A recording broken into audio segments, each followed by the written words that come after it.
guys, it's Game Saga here, and today we're going to be playing a little bit of Final Fantasy II for the Super Nintendo, or Final Fantasy IV since it's better known. And this is the US release on the SNES, hence why it says 2 on the title screen here. So let's get started.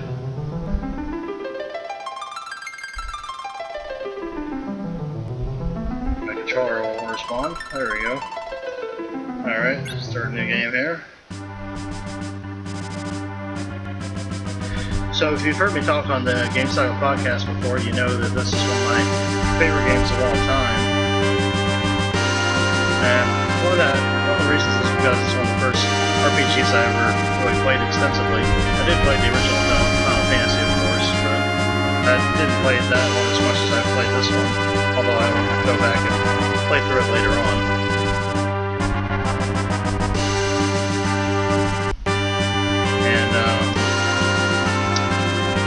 Yeah, pardon my screen here, bear with me a moment.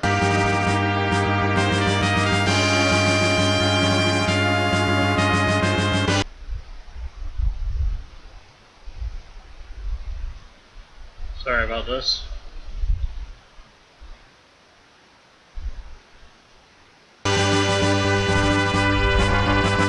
Alright, here we go. So this is the beginning of the game here. Cecil's with the red wings, and that's Air Force of Baron. It'll take a large role in the game. If you haven't played this before, it's a traditional JRPG, it's a Japanese style role-playing game. Or console RPG, whatever you want to call it. And this scene here, Cecil's been ordered to take the crystal water, or the water crystal, from the city of, I think it's a water crystal. Sorry, I'll scroll the text a little bit slower. I'm so used to seeing it. Let's hit the button.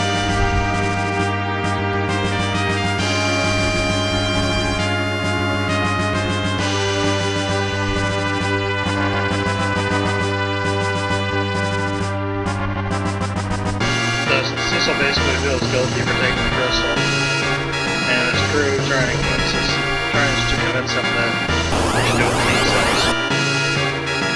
And this is an auto battle here, using an item that you don't see much in the game. In fact, I don't think you get it at all in the US release unless you use a cheat code. Now, in the Japanese release, which is FF2, they had these items in there. They were different names. They were called things, I think, in that version. And you could actually find them in treasure chests and that sort of thing. But for the US release, they got rid of them for some reason. Although they're still in game code, of course, but you just can't find them in treasure anymore. They did release the US version in Japan later on as Final Fantasy IV Easy Type, though some alterations for the Japanese market.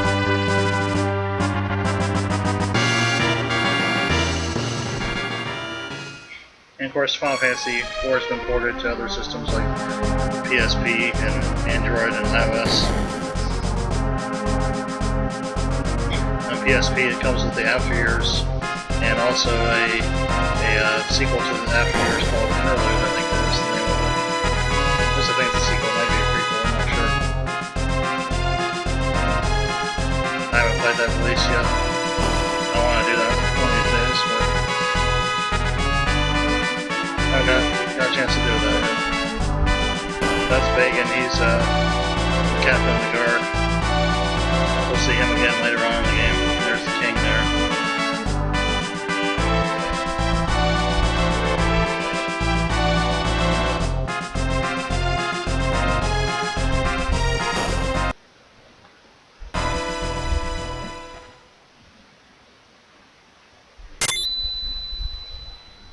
So we're here to see the king, and he asks for the crystal.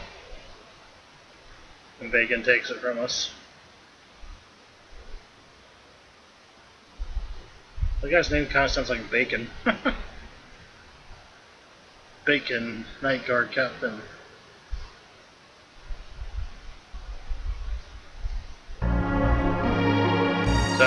King just basically fired Cecil there.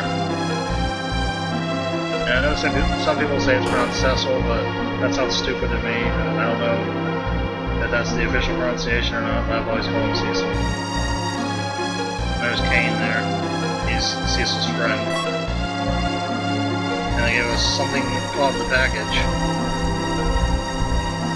Which, if you play this game before, you already know what happens, but in the Japanese release it has a different name. It's called a bomb ring in the Japanese release. So we can walk around and talk to these people. We can talk to Kane, and they basically explain how to play the game and different things about the King.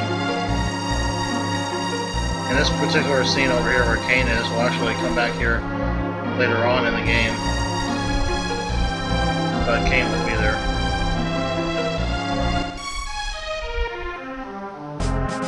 And these staircases here, you can go down there and learn about the game and how to play it. It's kind of a training center of sorts. You can hit this switch on the wall right here that I just hit. This triggers that door to open, and we can get these treasure chests. Now we can go out here to the right, and we can go follow the path here. And there's another switch here. You can hit it, but you can't get by. This guard is blocking the pathway for us. It says no one's allowed in, but we'll get to go in there later on. These guys are workers for Sid. In this tower we can't get in yet either. It's blocked off, but we'll be able to get there later on when we come back to Baron.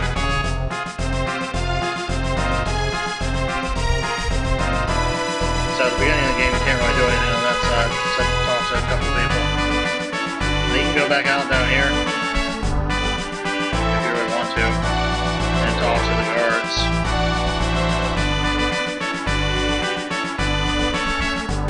Try to leave, but they'll tell you you can't leave. Tell you to go to sleep, which is what you're supposed to do. These are little ring-looking things with the switches to open the doors there on the castles. So I go up here to the left. There's Sid up there, the orange and blue guy. I'll talk to him in a minute. But first, we have Rosa. She's basically Cecil's girlfriend.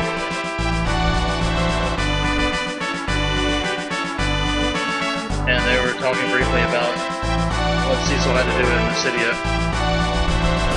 And Rosa says she'll visit him later. We can go in here. This is where the dungeon, or jail, whatever you want to call it, prison, is located. And there's some mages in here from the city that we captured. A couple of black mages and a white mage.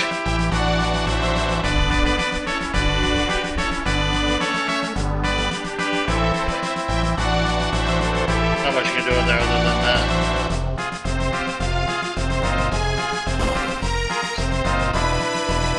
And there's another spot we can go to down here, out this door, into the moat here.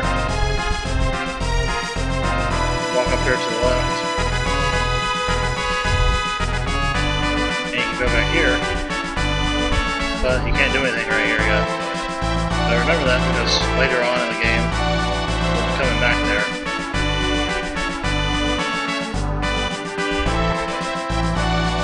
And this will be important when we do.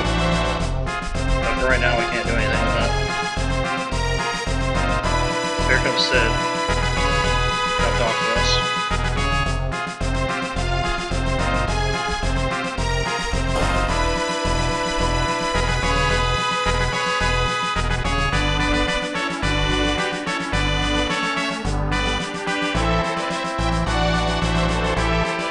Sid seems surprised that Cecil was fired, and he basically says that he doesn't want his airships to be used for war, even though the King wants to do that.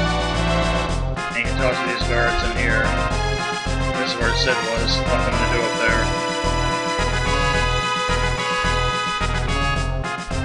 It's a little bit of dialogue, but nothing too terribly important, if I remember correctly. They go in the tower and go upstairs.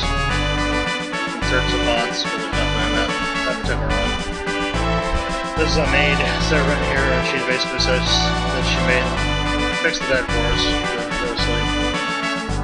This is Cecil's room. And you can come back here later on in the game and recover your health and magic.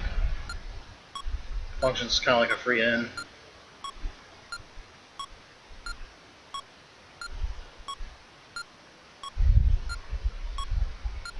So Cecil's expressing remorse over taking the crystal from Mysidia. Here comes Rosa. And she said she'd see us later on, so here she is.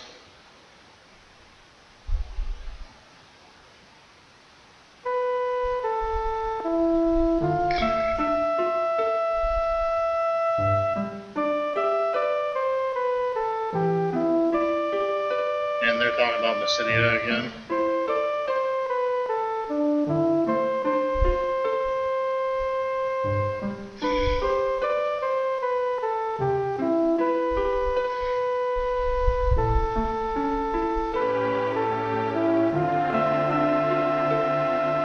And Rosa expresses concern about Cecil going to Mist, which is our destination after we leave out here.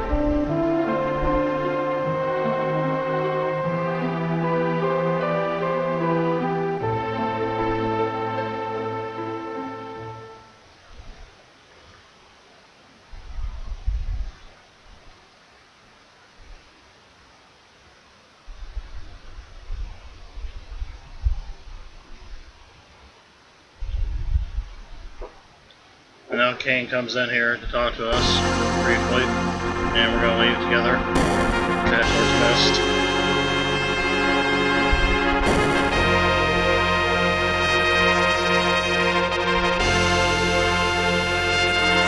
And the game's going to play a story synopsis here, an intro of sorts to the game, with some nice music. Team at Square, which is before they became Square Enix, did a really good job on the music in this game, in my opinion. Of course, that's pretty much true for most of the Final Fantasy games. They've got a lot of good people to do the composition for the games.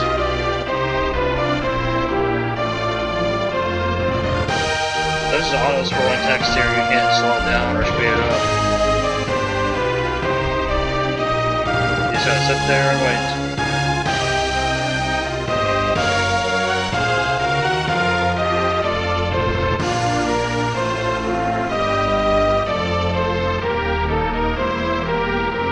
Eventually when it's done, we'll get to head towards Mist.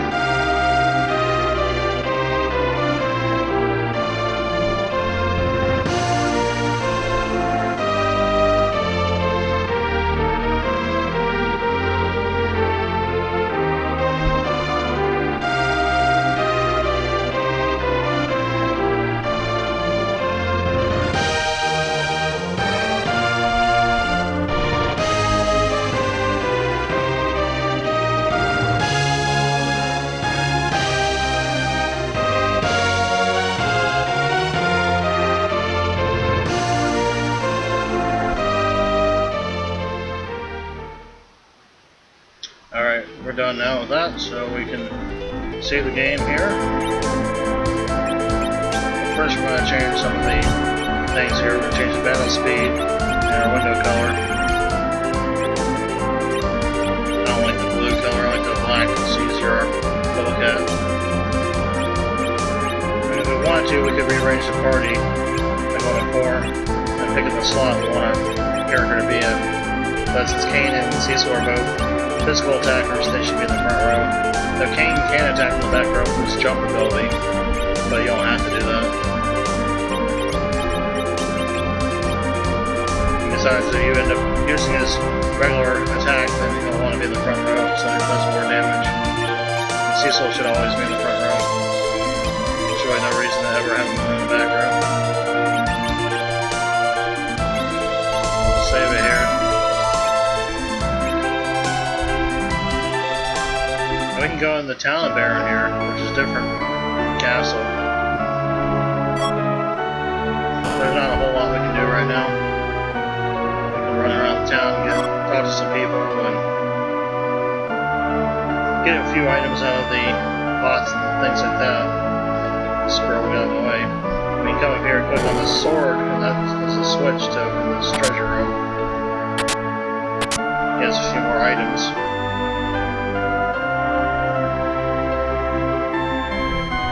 Nothing really super important, but will help if you're new to the game. Though the point that we're getting ready to go to is not that difficult.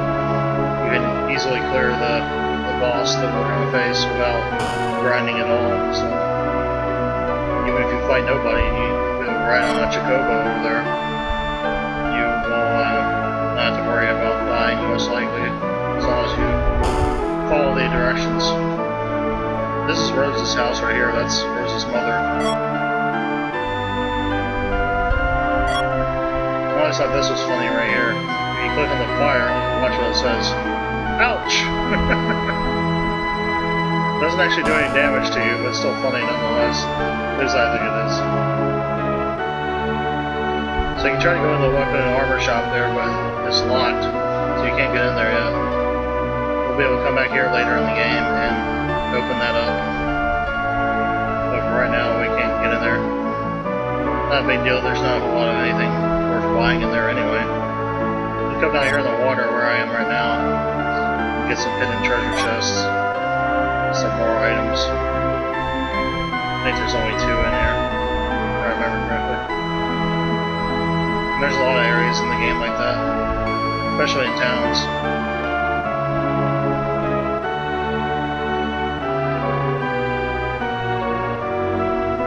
Some of them you can go outside the walls there and access secret areas like that as well. I don't think there is anything for you to do in Baron like that. This door goes to Sid's house. I don't think it's there. Or no, that's not Sid's house, that's an entranceway later on in the game. Sid's house is up here. My fault. I think that's... yeah, that's his daughter. And she talks about Sid briefly. And there Sid is asleep. And you can talk to the books here and see some information about them. Sid doesn't say very much there.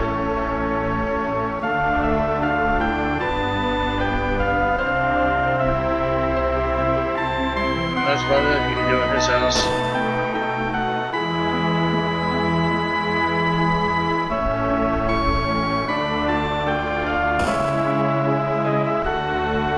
This is Serpent Road.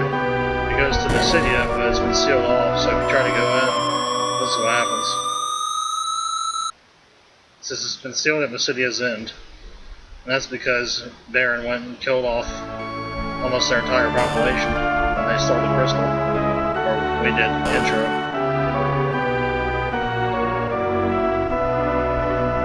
This is our item shop here.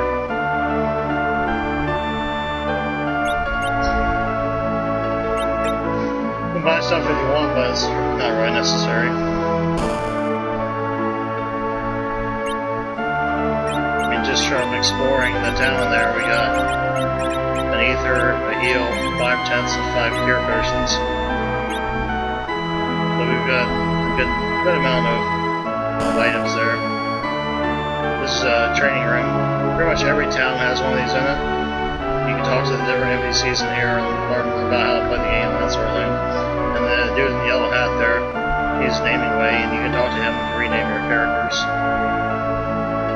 if you so desire. You can come up here on the 2nd floor and get more of the same thing, more tips and information about how to play the game.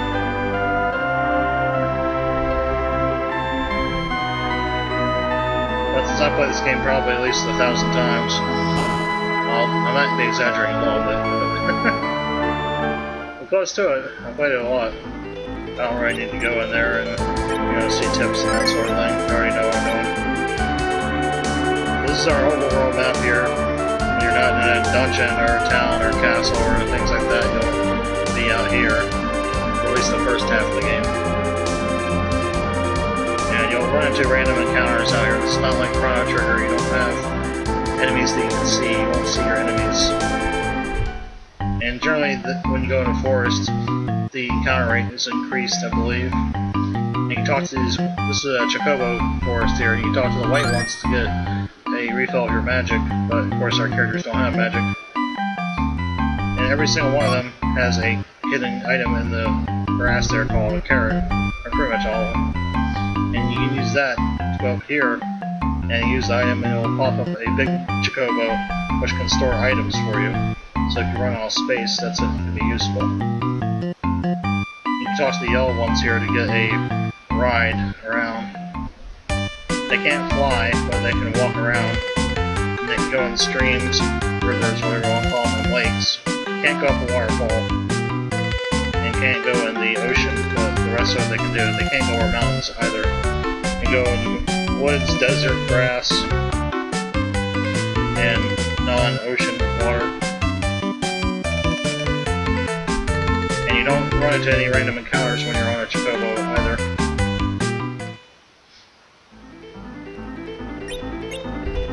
They're single use only though, so once you let go of it, they run off back to their home. Here we are in our first dungeon of the game, Misty Cave. Encounter rates are increasing in the dungeons as well. And this is what the battle screen looks like here. Now in the Japanese version, you have more options for your characters. Cecil gets an ability called Dark Wave, for example, that allows him to damage all the enemies on the screen at one time, but he takes damage himself when he uses that ability. And in the US release they took that out because I guess they thought it was too complicated for American gamers to understand. But they did leave some in, like Kane's jump ability was in the Japanese release and it's also in this one. And that does double damage for his attack basically. And you can do equal damage to enemies that are on the back row is the same as the front row. Normally, if you attack an enemy on the back row, and there's one in front of that enemy, you'll do a half damage or less. Sometimes you'll miss. So at the beginning of the game here, you want to have Kane pick up the ones on the back row and let Cecil worry about the ones on the front row if you're in a situation like that. Or to wind up in that particular fashion. And sometimes like that battle there, we just got a heal potion. Occasionally you'll get items from battle. Doesn't happen that often, but every now and then. Nothing really that great usually, but something. These guys are imps, they're really weak. I think they only have like 10 hit points, so pretty much any character in the game can kill them with one hit.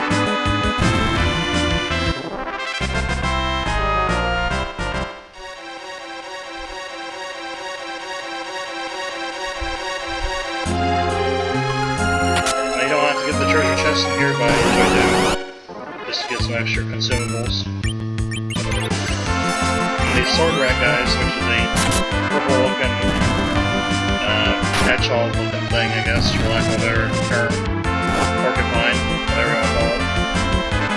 They will do a counter attack called Needle if you do a non-jump physical attack to them and don't kill them. It does a good chunk of damage, so you want to watch out for that. Sometimes the encounter rate can be a little ridiculous in this game, which can be annoying if you're just trying to get somewhere, but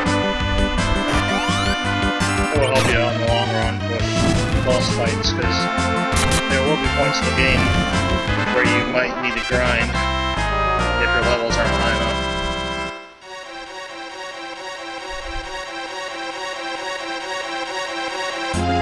Certainly a little bit of luck will go a long way to evening out the level difference.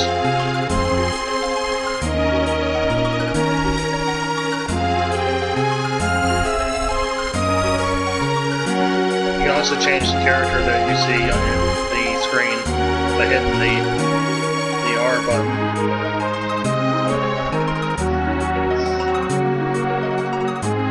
So I usually stick with Cecil because he's the main character in the game. It's easier that way.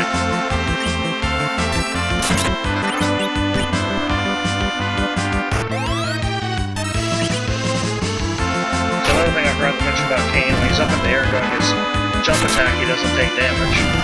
So that's a good thing you can do to avoid certain attacks if you don't want him to get hit by them.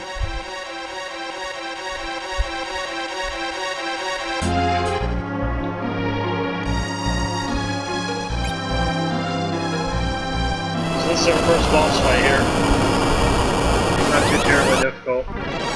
It's the D-Mist, or Mist Dragon. So what you should do is you should have Cecil fight Cane jump. And that's pretty much it.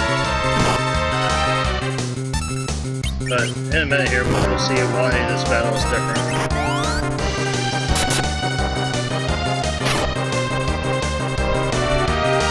So this says turn into mist. What that means is the dragon's going to be in mist form, like you see now. And if you try to attack, it will do a counter attack, and a breath attack will damage both characters, I think. It might be single target, I don't remember, but you obviously don't want to do that because that will mess up your day, your plans for defeating the boss. And when it turns back to physical form, you can attack it again without worrying about being counterattacked.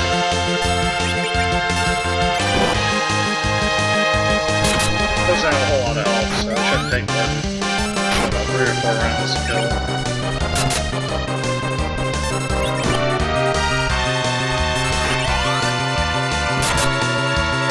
Yeah, see, there you go. Dead already. And like any RPG, you get gold and experience for winning battles.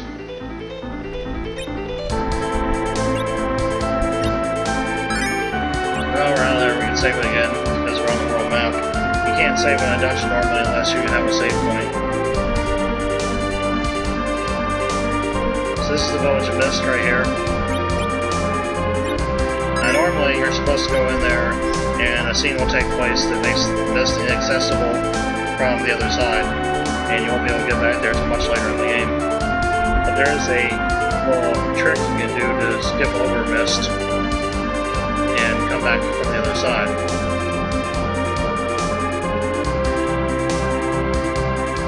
And what you have to do is you gotta go walk to the left like that. But while you're doing that, you have to hit the menu button X as many times as possible. And what that will do is that will, if you do it correctly, it will trigger a menu to open while you're in transition from one tile to the next. So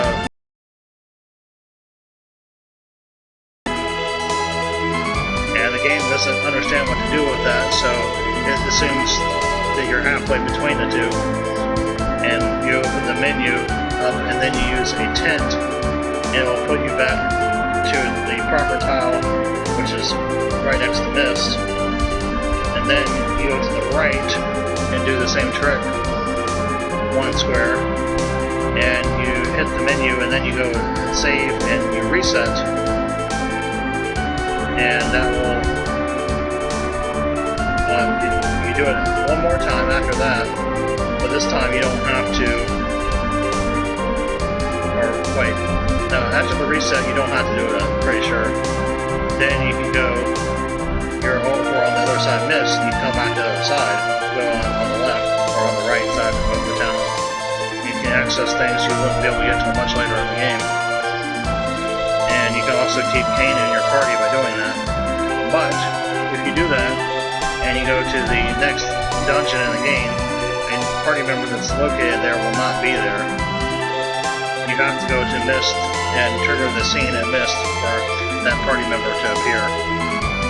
And if you go further on past that dungeon to the next castle, then that party member that's in the next dungeon will not be in your party, and a scene will take place in the castle that he can't be in, and it will lock the game. It will crash the game.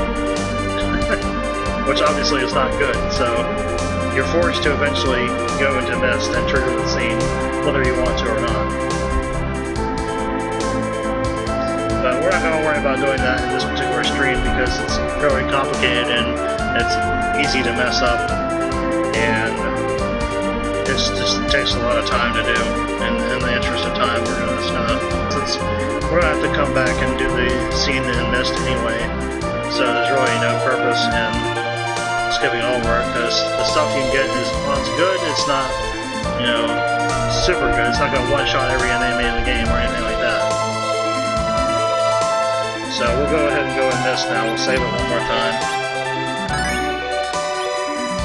Don't need to worry about healing up or anything. Not going to be anything major in here as far as that goes. So you think everything's normal, but then you walk in here and a scene gets triggered. The package that you are carrying opens up, and these red things start flying out.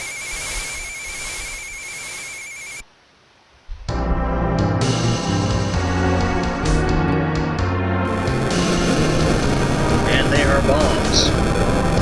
I've never seen bombs fly around and shoot fire. Normally bombs explode. Basically, the package sets fire to the village. There's a little girl up there, and that's her mom on the ground.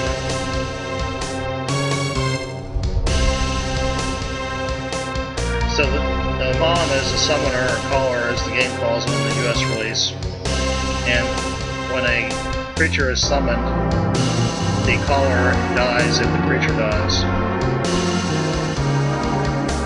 No, that's only true for NPCs, because in only this particular case, there are other enemies in the game that can summon creatures, but they will not die if you kill their summoned creature. They'll summon another one. It was kind of weird that they did this for this particular scene, but did it for the rest of the game. And this girl here, she's a summoner too, and her summons can't be killed when she joins your party, so kind of silly. So you can try to attack her, but you likely won't get any attacks in, because you are likely not going to have a high enough speed stat to do so. She calls Titan, or summons Titan. He does a Quake attack, Earthquake, and it can kill you, but it doesn't matter if it does or not. And it triggers this scene here where the mountains collapse, and there's an actual earthquake in the game. And that is what seals off Mist from the other side, and we can't get back there until later on. And as you can see, Kane is nowhere to be found. It's just Cecil and the girl. In this particular scene right here, you cannot get back here in the entire game. You might be able to with a cheat code, but as far as normal gameplay, you will not see this scene again. So here we are on the other side of Mist. You can see it all the way to the far left there, the town square there. And as you can see with the mountains there, we can't get back over there, because you can't walk over mountains, obviously. So we're just going to save the game and we'll walk up here to this desert area.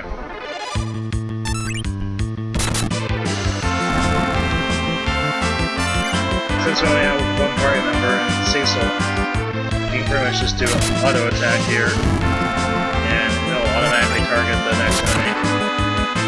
And by that, I mean just hold down the attack button, or just A.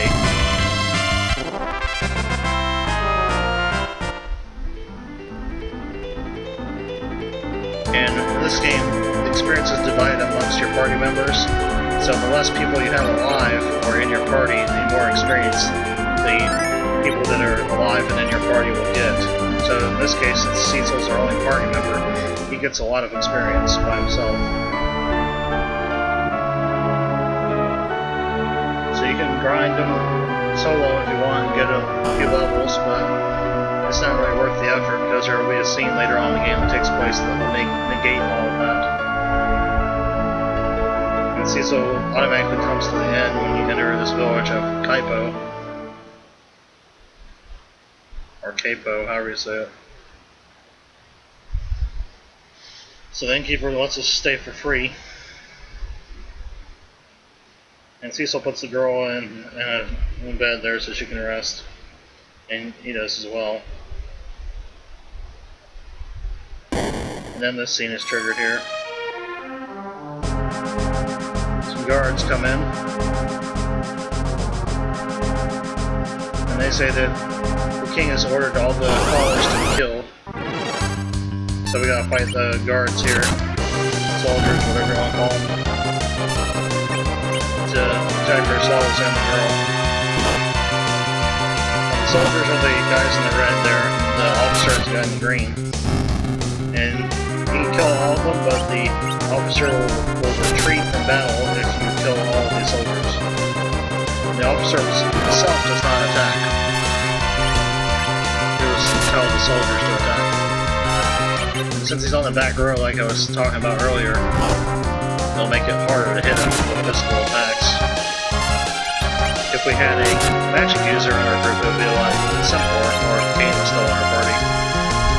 But unfortunately, we do not have either of those people in our party at this time. It's got a little bit more hit points than the soldiers do, but not significantly more. But like I said, since it's on the back row, it's going to take longer to kill because you do less damage.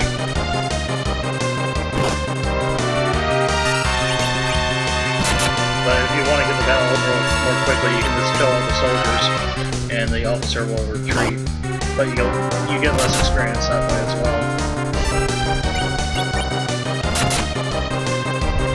And as you can see, I'm missing a lot here on the officer,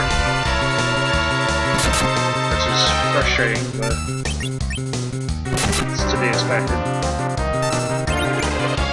I'm running a little bit low on health, about 50%. Hopefully the officer dies soon.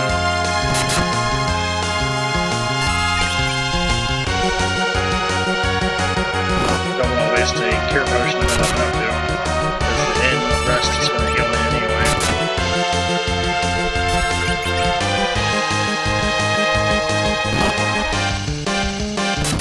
Fortunately, the soldiers are pretty weak and they'll do a whole lot of damage with each hit.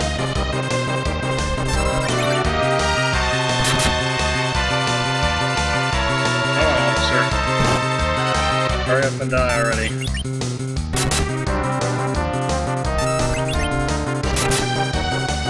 Alright, there we go. We killed him finally. Yeah, the soldiers, if you just let them sit there, they'll attack themselves after you kill the officer, which is pretty funny.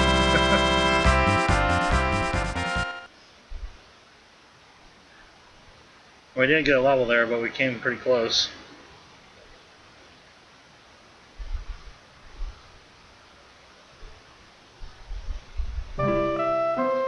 The girl's name is Rydia. Like I said, she's a caller. So she's a magic user, and she's in our party now.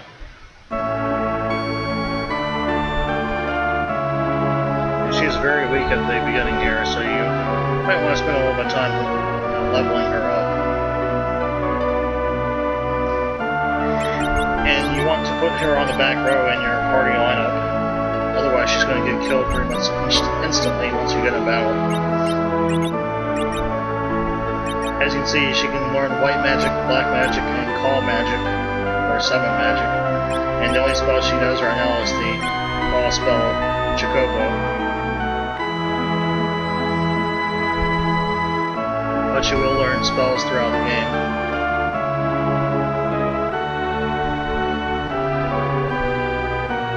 There's one spell that you can't learn though until you go to a certain scene in the game.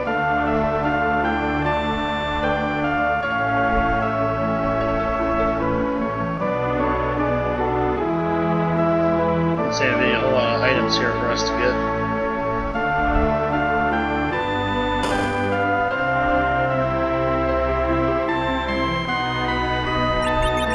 Check out her equipment there.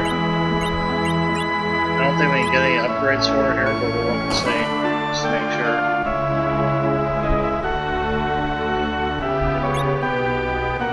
Yeah, they sell the same stuff that she already has, so it's not really worth the effort to money to buy anything.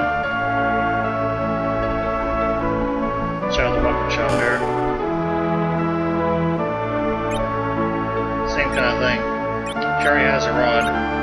You buy a staff or a bow, but she doesn't have the aim ability for the bow, so that's useless. The staff is not as useful as the rod is. As certain items in the game, you can use them in battle, or super weapons rather. You use them as an item, and it'll do a different ability than it normally would. There's Rosa again. She's in bed.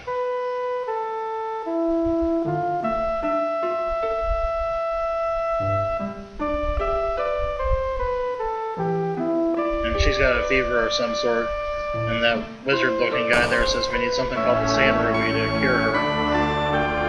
And so we'll have to go do that, find that, so I can get Rosa back to good health.